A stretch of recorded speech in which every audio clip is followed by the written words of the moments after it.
تم اس سے ہنسنے کی امید رکھتے ہو جس کے سامنے اس کے باپ کے ٹکڑے ہیں، اس کے بھائی کے ٹکڑے ہیں، اس کے گھر کی عورتیں بے آبرو ہو گئیں، تم اس کے ہنسنے کی امید رکھتے ہو؟ لوگوں خیر کرو، شکر کرو کہ آنسو نکلتے ہیں، یہاں تو خون نکلنا چاہیے۔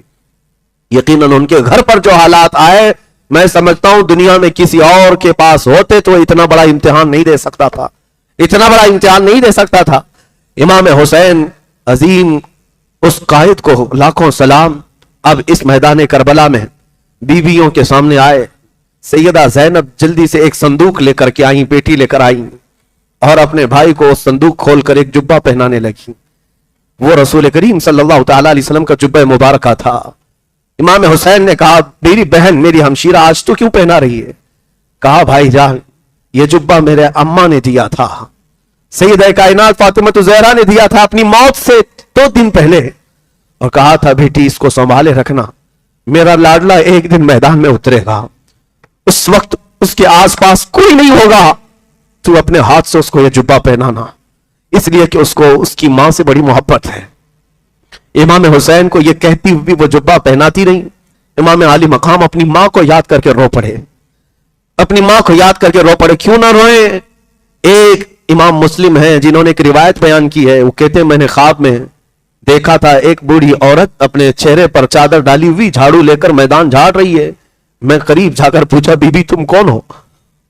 وہ اپنا چہرہ نہیں دکھاتی اور کہتی ہے میں محمد الرسول اللہ کی بیٹی فاطمہ ہوں۔ کہا یہاں کیوں جھاڑ رہی ہو؟ کہا کل میرا بچہ یہاں گر کر شہید ہونے والا ہے، اس میدان کی کنکریاں صاف کر رہی ہوں۔ میرے عزیزوں، اس فاطمہ الزہرا کے اس عظیم لاڈلے کا آخری دیدار ہے، جس کے حلقوم کو میرے مصطفیٰ نے چوما ہے، ان کا آخری دیدار ہے۔ جو دوش پیغمبر کا راکب سوار ہے اس کا آخری دیدار ہے، جن سے شریعت مصطفیٰ چلی اس کا آخری دیدار ہے۔ رسول اللہ کا جبہ پہنا، امامہ پہنا، حیدر کرار کی تلوار ذوالفقار ہاتھ میں لی، جعفر طیار کا پٹا اور حضرت امیر حمزہ کا نیزہ ہاتھ میں لیا، سارے تبرکات ایک ساتھ زیب تن کیے۔ امام عالی مقام یہ سارے تبرکات پہن کر خیمے سے نکلنا ہی تھا کہ عورتوں کی آوازیں آ گئیں۔ کہا چھوٹی سکینہ آئی اور کہا بابا جان یہ کوفی تو 6 ماہ کے بچے کو پانی نہ پلا سکے، آپ کے بعد یہ ہمارے ساتھ کیا کریں گے؟ آپ کس کے حوالے ہمیں چھوڑ رہے ہیں؟ امام حسین نے صرف اتنا کہا سکینہ اللہ اس کے رسول کے حوالے تمہیں کر کے جا رہا ہوں۔ سیدہ سکینہ سے کہا بیٹی چاہے جیسے بھی حالات ہو جائیں تو اپنے حجاب کی پابندی رکھنا، تو اپنے پردے کی پابندی رکھنا۔ یہ آخری وصیتیں تھی اپنے خاندان کی اہلی عورتوں کے لیے، اور بیویاں یہ چہرہ دیکھتی رہ گئیں۔ میرے عزیزوں، ہم تو جنازہ جاتے ہوئے لوگوں کا دیکھتے ہیں، رو پڑتے ہیں، لیکن وہ زندہ جاوید گھر سے جب رخصت ہو رہا ہے دولہا بن کر گھوڑے پر سوار ہوا، اور وہ عظیم ان کا گھوڑا جو وفادار گھوڑا جو ہر جنگ میں آپ کے ساتھ رہا، آج وہ گھوڑا بھی بڑھنے کو تیار نہیں تھا، آگے بڑھنے کو اس کو ایڑ لگائی، اس کو مارا، آگے بڑھنے کو تیار نہیں تھا۔ مولا حسین نے دیکھا گھوڑے سے اتر کر بی بی سکینہ اس کی ٹانگوں کو پکڑے ہوئے بیٹھی ہوئی ہے، اور بار بار گھوڑے سے کہتی جاتی ہیں کہ اے گھوڑے، اے سواری میرے بابا جان کو نہ لینا، اس لیے کہ آج اگر تو سوار کر کے لے جائے گا تو یہ واپس نہیں آئیں گے۔ ننھی سکینہ کو آپ نے گود میں اٹھا لیا اور کہا اس عظیم سواری کو نہ روکنا، اس لیے کہ آج میرے امتحان کا دن ہے اور تمہارے صبر کے امتحان کا دن ہے۔ یہ کہتے ہوئے امام علی مقام گھوڑے کو دوڑا دیے۔ یہ آخری دیدار تھا میں حسین کی طرف سے جو یہ شہزادہ گلگو قبا رسول اللہ کا یہ حسین شہزادہ نکلا تو میدان کربلا میں آ کر پھر وہ خطبہ دیا جو حر بن یزید کے سامنے دیا تھا، عمر بن سعد کے سامنے دیا تھا۔ آج 10ویں محرم تھی، جمعہ کا دن تھا اور عین ظہر کا وقت ہے۔ اس وقت حسین اعظم کربلا کے ریگزاروں میں خطبہ دیتے ہیں، اللہ کی حمد بیان کی، رسول اللہ پر درود و سلام بھیجا اور کہا کوفی ہو کیا تمہیں میری نسبت پتا ہے؟ میں اس فاطمہ کا بیٹا ہوں جو رسول اللہ کے جسم کا ٹکڑا ہے۔ کیا تم نے میرے متعلق نہیں سنا؟ میرے آقا نے فرمایا الحسن والحسین سیدہ شباب اہل الجنہ۔ کیا تمہیں میری نسبتیں نہیں معلوم؟ اور اگر ان حدیثوں پر تمہیں شک ہے تو ابھی جابر بن عبداللہ موجود ہے، ابو سعید خدری موجود ہے، ابھی کئی صحابہ رسول اللہ کے موجود ہیں، ان سے جا کر تحقیق کر لو، کیا میرے رسول نے یہ میرے متعلق نہیں فرمایا؟ اور کیا تمہیں یہ زیب دیتا ہے کہ تم رسول اللہ کا کلمہ پڑھتے ہو اور اسی رسول کے بیٹے کے خون سے اپنے ہاتھوں کو رنگین کرو؟ یہ خطبہ ایسا دردناک تھا، کوفیوں میں اس کا اثر ہو گیا، کوفیوں کے دلوں کے اندر ایک رعب طاری ہو گیا۔ قریب تھا کہ وہاں بغاوت ہو جاتی، قریب تھا کہ لوگ تلواریں چھوڑ دیتے، قریب تھا کہ لوگ نیزے پھینک دیتے، ہلچل مچ جاتی، کیونکہ رسول پاک کے اس شہزادے کی زبان میں جو اثر تھا وہ کمال کا تھا۔ خطبہ سن کر کوفیوں کی آنکھوں میں بھی آنسو آ گئے تھے، رونے لگ گئے تھے۔ ایک طرف حسین اپنے خیمے کی طرف دکھاتے اور کہتے میرا کون سا بچہ اب بچا ہوا ہے، میرا کون سا بھائی اب بچا ہوا ہے، دیکھو تم نے میرے خیمے کو لوٹ لیا، میرے گھر کے ٹکڑے کر دیے، اب بھی اگر تم چاہتے ہو تو میں معاف کرنے کو تیار ہوں، میرے خون سے رنگین نہ کرو اپنے ہاتھ۔ کوفیوں پر جب یہ تقریر اثر کرنے لگ گئی، عمرو بن سعد کھڑا ہو گیا، شمر ذی الجوشن جو حرام الطہر کمینہ انسان تھا، ذلیل ترین انسان تھا، وہ کھڑا ہوا اور وہ بھی فصیح و بلیغ خطبہ دیتا تھا۔ کھڑے ہو کر کے اس نے گالیاں دینا شروع کیا، آپ کی عزت پر حملے کرنا شروع کیا، کہا یہ کذاب ابن کذاب ہے، جھوٹا جھوٹے کا بیٹا ہے، نعوذ باللہ، سب کو گالیاں دیا۔ اور اس کے بعد کوفیوں سے کہا اگر تم میں سے ایک بھی بغاوت کر گیا تو میں یزید کے سامنے لکھ کر بھیجوں گا، تمہاری نسلوں کو ختم کر دیا جائے گا، تمہارے خاندان اجاڑ دیے جائیں گے، کوفہ کو تہس نہس کر دیا جائے گا، خبردار کوئی حسین کی تقریر پر دل پذیر نہ ہونے پائے۔ اس کے بعد شمر ذی الجوشن کی تقریر اثر کر گئی، پھر لوگوں سے کہا گیا ہم حسین کی تقریر سے مائل نہیں ہیں، ان کی طرف رغبت نہیں کرتے، ہم مقابلے کے لیے تیار ہیں۔ امام حسین نے کہا اتمام حجت کے لیے مجھے جو کہنا تھا میں نے کہہ لیا، اب تمہاری مرضی، آؤ مقابل کے لیے۔ اب مقابل کے لیے جو لوگ آئے، حذیل ایک شخص تھا، اس کے بعد ایک عبداللہ بن سمدانی تھا، اور کئی لوگ ایسے ایک کے بعد دیگر آتے رہے۔ امام حسین رضی اللہ تعالیٰ عنہ ایک دو نہیں کئی لوگوں کو مار کر گراتے رہے۔ امام حسین رضی اللہ تعالیٰ عنہ تقریباً 100 کے قریب لوگوں کو زخمی کر چکے تھے۔ تنہا علی کا لال ہزاروں میں گھر گیا، فاطمہ کا گل آزار، یہ فاطمہ کا شیر ہزاروں میں گھر گیا۔ عزیزان گرامی وقار، امام حسین لڑتے رہے، کئی لوگوں کو زخمی کرتے رہے، اور اس کے بعد وہی معاملہ، پیاس کی شدت، بیٹوں کا غم الگ ہے، بھائیوں کی لاشیں الگ ہے، بیویوں کا اکیلا ہونا الگ ہے۔ کتنا بوجھ لے کر میرا حسین لڑ رہا تھا، کتنی ذمہ داریاں لے کر یہ گھوڑے کا شہ سوار تھا۔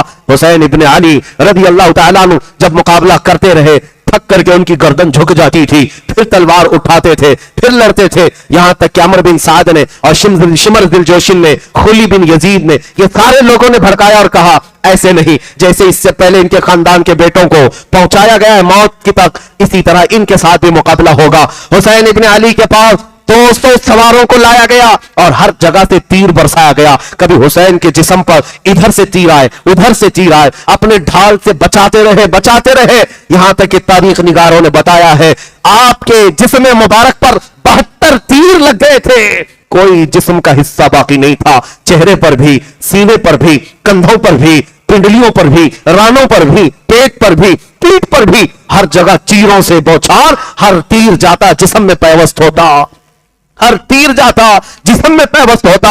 امام حسین کے پاس اتنا موقع بھی نہیں تھا کہ وہ تیروں کو نکال لیں، اور یہاں تک کہ گھوڑے سے اتر کر لیٹنے کا ارادہ کیا کیا، آپ کو یہ غم ستانے لگا زمین پر لیٹنے کے لیے جسم بھی باقی نہیں ہے، لیٹتے تو کوئی نہ کوئی تیر پر ہی لیٹتے اور تیر اندر چلا جاتا، گھوڑے پر ہی سوار رہے، پھر پکار کر کہا اے لوگوں دیکھو پوری دنیا میں جہاں جہاں اسلامی حکومتیں ہیں اذانیں ہو رہی ہوں گی اور ممبر پر خطیب خطبہ دے رہا ہوگا، میرے نانا کا خطبہ پڑھ رہے ہوں گے، جمعہ کا دن ہے، رسول اللہ کا خطبہ دے رہے ہوں گے، جمعہ کے دن لوگ نماز کے لیے سجدہ ریز ہو جاتے ہیں، کیا تم میں سے کسی کے اندر اتنی سخت نہیں ہے، اتنی جرأت نہیں ہے کہ رسول اللہ کے نواسے کو 2 رکعت نماز پڑھنے کا وقت دیا جائے؟ تھوڑی دیر کے لیے ہٹ جاؤ، کوفی ہٹ گئے، یہاں تک کہ تلواروں سے جو مقابلہ کرنے والے نامرد گیدڑ تھے قریب آنے کو تیار نہیں تھے، تیروں سے بوچھل کر دیا، چھلنی کر دیا، لیکن قریب آنے کو کوئی تیار نہیں، دور سے تیر پھینک کر کے حملہ کر رہے تھے۔ امام علی مقام ان کے تیروں کی طرف کوئی نظر نہیں فرمائی اور ان کی طرف نظر انداز کرتے ہوئے گھوڑے سے آپ پہلی مرتبہ اترے تھے اور میدان کربلا میں نہایت ہی خشوع و خضوع کے ساتھ آپ نے نماز کے لیے رکعت باندھ لی۔ تاریخ میں یہ بتایا گیا چاہے وہ آپ نے نماز کی رکعت کے لیے باندھا ہو یا پھر اللہ کریم کی بارگاہ میں سجدہ کیا ہو، جو بھی ہو عبادت ہی تھی، ان کا قدم قدم وہاں عبادت تھا، ان کا لمحہ لمحہ وہاں عبادت تھا۔